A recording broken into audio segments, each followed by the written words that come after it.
जहां से उठती है सच्ची खबर, वहीं से शुरू होता है छत्तीसगढ़ नाउ। नमस्कार, मैं ज्योति और आप देख रहे हैं छत्तीसगढ़ नाउ डिजिटल।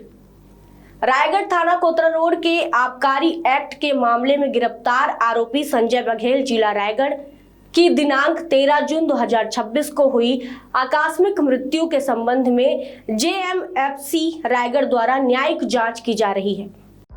बंदी संजय बघेल की मृत्यु के मामले में परिजनों द्वारा थाना कोतरा रोड पुलिस पर मारपीट और आबकारी प्रकरण में अवैध रूप से रुपए लेने के आरोप लगाए गए। इन आरोपों के संबंध में पुलिस ने प्रेस कॉन्फ्रेंस आयोजित कर 10 जून 2026 के सीसीटीवी फुटेज और पोस्टमार्टम रिपोर्ट साझा किए हैं।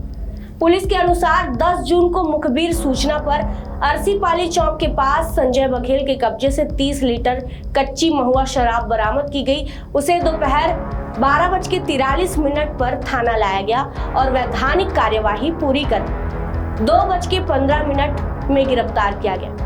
गिरफ्तारी की सूचना उसके भाई अजय बघेल को दी गई। सीसीटीवी फुटेज में संजय को पानी और भोजन दिए जाने तथा परिजनों से बातचीत करते हुए देखा गया है। शाम को उसका चिकित्सकीय परीक्षण कराया गया, जिसमें उसने किसी चोट या तकलीफ की शिकायत नहीं की और मेडिकल रिपोर्ट में उसे फिट बताया गया। इसके बाद उसे न्यायालयीन प्रक्रिया पूरी कर जेल भेजा गया, जहां उसका परिजन राकेश बघेल भी मौजूद था। पुलिस का कहना है कि कार्यवाही के दौरान कहीं भी संजय बघेल के साथ मारपीट या अभद्रता नहीं की गई।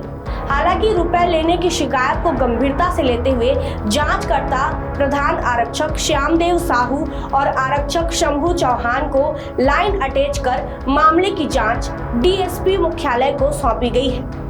पोस्टमार्टम रिपोर्ट में शरीर पर मौजूद चोटों को मृत्यु का कारण नहीं बताया गया है। मृत्यु के वास्तविक कारणों के लिए हिस्टोपैथोलॉजिकल जांच और विसरा परीक्षण की अनुशंसा की गई है। मामले की न्यायिक जांच जारी है और जिला पुलिस द्वारा पूर्ण सहयोग दिया जा रहा है। 13 तारीख को जेल में निरुद्ध संजय बघेल की आकस्मिक मृत्यु दुर्भाग्यपूर्ण तरीके से हुई थी। उस पर यहाँ पर परिजनों के द्वारा जेल प्रशासन के खिलाफ, पुलिस प्रशासन के खिलाफ यहाँ पर आंदोलन भी किया गया था और उसी दौरान पुलिस पर कुछ आरोप लगे थे और मीडिया के कुछ पोर्टल में इस तरीके के न्यूज़ प्रकाशित की गई कि पुलिस की पिटाई के कारण, और कुछ तस्वीर भी उसमें जारी किया गया कि इसकी मृत्यु का कारण पुलिस की पिटाई है और पैसे का भी आरोप लगाया गया। इस पर हमारे द्वारा एक जांच डीएसपी सुशांतो बनर्जी के द्वारा निर्देशित किया गया है, वो जाँच जारी है।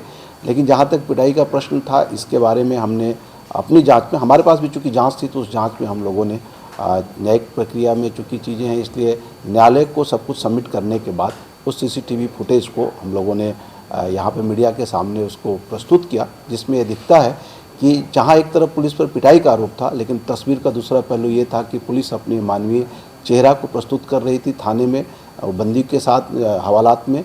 देखिए, उस व्यक्ति को पानी पिलाया गया, उस व्यक्ति को भोजन भी कराया गया और उसको वो सामने मुंशी के सामने कुछ देर के लिए वहाँ पर आराम भी कर रहा है। और अगर किसी व्यक्ति की अगर पिटाई होगी तो वो जिस तरीके से थाने से निकल के जा रहा है वो भी स्थिति नहीं दिखाई देगी, जबकि कितने आराम से वो थाने से निकल के जा रहा है। तो यहाँ पर इस बात को स्पष्ट किया गया है। साथ ही मीडिया से आग्रह किया गया है कि कोई भी तथ्य अगर आप लिखते हैं या मीडिया में उसको प्रसारित करते हैं तो उसके लिए हमारा पक्ष भी जान लीजिए और उसके बाद करें।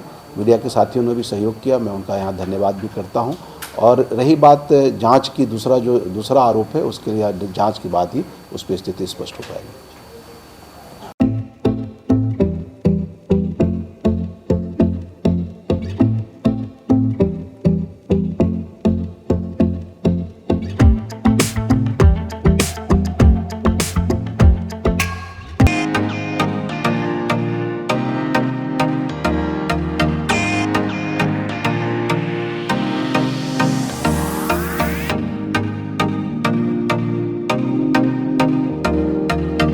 रायगढ़ में स्थित उत्तम इंटरनेशनल स्कूल 26 वर्षों के अनुभव के साथ एक अग्रणी शैक्षणिक संस्थान, सर्व सुविधा युक्त वातावरण के साथ स्मार्ट क्लासरूम और उच्च स्तरीय विज्ञान और कंप्यूटर लैब, साथ ही abacus class, phonics, OMR, CBT based परीक्षा पद्धति भी।